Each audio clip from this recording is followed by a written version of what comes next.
Ian Bartosek was on a regularly scheduled tracking mission over the winter, equipped with these transmitters to find female Burmese pythons and their eggs taken out. Florida's python problem was a global joke until the cameras started rolling. We all saw the headlines about snakes the size of school buses, but the real story is what the wildlife cameras found deep in the brush.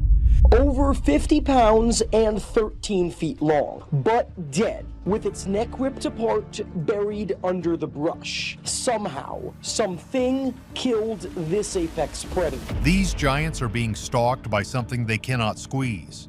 It is not a human hunter or a heavy truck. It is a native species that has gone rogue. The swamp has a new guardian, and it is taking down pythons one by one. Get ready to see the footage that changed the Florida snake war forever. Giants of the Everglades. Deep in the heart of the Florida Everglades, a silence has fallen over the sawgrass that was not there 30 years ago. If you look at a map of the state, nearly 30% of the southern region is now occupied by an animal that does not belong there. The Burmese python is a ghost in the grass. It can grow to lengths that seem impossible for a backyard pet. Just this past January, here in the year 2026, researchers pulled a record-breaking 202-pound, 91.6 kilogram female from the muck. This massive snake was not just a heavy weight, she was a factory, carrying dozens of eggs that would have continued the invasion. For a long time, the world looked at Florida and laughed. They saw clips of people wrestling snakes in their backyards and thought it was just another weird Florida story. But hands down, this is the most serious ecological crisis in the United States. What most people do not realize is how fast the local food web collapsed. In areas where these snakes are most active, 99% of the raccoons and opossums have vanished. It is like a silent vacuum is moving through the swamp, sucking up every living thing. But here is the catch. The vacuum has finally hit a snag. Wildlife cameras have recently revealed something that has experts scratching their heads. For years, we believed the pythons had zero natural enemies. They were at the top of the pyramid looking down on everything else. Then a landmark camera capture changed the game. It showed a native bobcat, an animal much smaller than a full-grown python, actively stalking and eliminating a 13-foot, 3.9-meter snake. This was the first documented case of a native predator learning how to fight back. And get this, the bobcat did not just stumble into a fight, it was a planned attack. And the camera showed the cat watching the snake's nest. When the python was vulnerable, the bobcat moved in with lightning speed.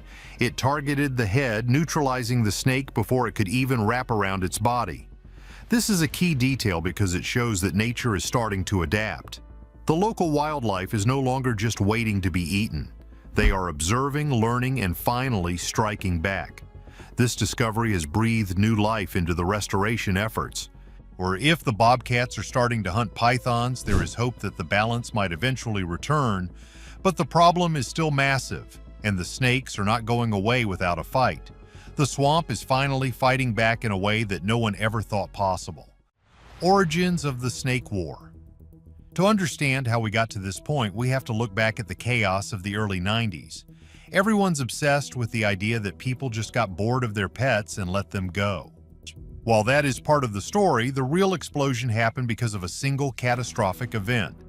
In the year 1992, Hurricane Andrew tore through Florida with a fury that destroyed everything in its path. One of the buildings that took a direct hit was a research facility and an exotic pet warehouse. In the middle of the storm, thousands of Burmese pythons were released into the wild. It was the perfect storm for an invasion. The Everglades are basically a giant version of the python's home in Southeast Asia. They found a warm, wet paradise with no predators and an endless buffet of local animals. It is not that simple, though. Between the years 1996 and 2006, nearly 99,000 pythons were imported into the country through the pet trade. Many of these ended up in the hands of people who had no idea how to care for a snake that grows to be 15 feet, 4.5 meters long. When the snakes got too big, many owners drove to the edge of the swamp and let them slide away. They thought they were being kind, but they were actually signing a death warrant for the local ecosystem. By the time the state realized there was a problem, controlling the python population here in Florida. Governor DeSantis spoke in Stewart today about some new actions the state plans to take to control the growth of those pythons in the Everglades. the population had already reached the tens of thousands. They are masters of camouflage, and they are nocturnal, which makes them nearly invisible to the human eye. The crazy part is that these snakes have survived things that should have eliminated them. We had major cold snaps between the years 2022 and 2025. Usually, tropical snakes die off when the temperature drops. But the survivors of those winters are a different breed. They are the ones that learn to burrow deeper into the limestone or hide in the warm water of the marshes. This has created a population of super pythons that are tougher and more resilient than their ancestors. They have even been found nesting in large clusters, which is something researchers had never seen before. Instead of being solitary hunters, they are gathering in groups to breed, making it even harder for hunters to keep up with the numbers. Every year that passes, these invaders become more deeply rooted in the Florida soil. Future of the hunt. The fight against the snakes has moved into the world of science fiction. Since the snakes are so hard to find in the thick brush, the state has had to get creative. One of the most interesting projects involved 40 robotic rabbits. These were not just toys, they were high-tech lures deployed across the swamp. They were designed to move like real prey, emit heat, and even carry the scent of a marsh rabbit. Over a 90-day period, these mechanical bunnies managed to lure in 22 massive pythons. It gave hunters a way to bring the snakes to them instead of searching blindly through the sawgrass. This is a key detail because it shows that we are finally using the snake's own instincts against them. But here is the catch. The snakes are also being tracked by their own kind. Biologists have started using what they call scout snakes. They take a male python, fit him with a radio transmitter, and release him back into the wild. Since pythons are social during the breeding season, the male leads the researchers straight to the large females and their nests. This technique has helped remove hundreds of snakes that would have otherwise stayed hidden forever. It is a slow and expensive process, but it is one of the only ways to find the big breeders that are hiding deep in the protected areas where humans cannot easily go. There is also a new push for better camera technology. Wildlife cameras are now being fitted with AI that can detect the specific heat signature of a cold-blooded snake against the warm background of the swamp.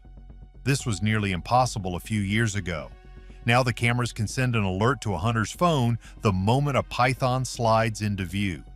Along with sniffer dogs that are trained to catch the scent of python skin, these tools are making a small dent in the population. But even with all this tech, the snakes are still winning the numbers game. The state is spending millions of dollars every year, yet the population remains stable. It is a constant battle between human innovation and the raw power of nature. The machines are learning to hunt, but the snakes are learning how to hide. Balancing the swamp. While humans are using robots and AI, the local animals are doing things the old-fashioned way. For a long time, the only animal that could stand up to a python was a large alligator. We have all seen the famous photos of a gator and a python locked in a struggle. Sometimes the gator wins, and sometimes the snake manages to swallow the gator whole. But see, the balance is shifting. Alligators are starting to recognize pythons as a food source. In the past, they might have been confused by the new intruder. Now, stomach analyses show that gators are regularly snacking on smaller pythons. It is a slow adaptation, but it is happening, and that is putting it lightly.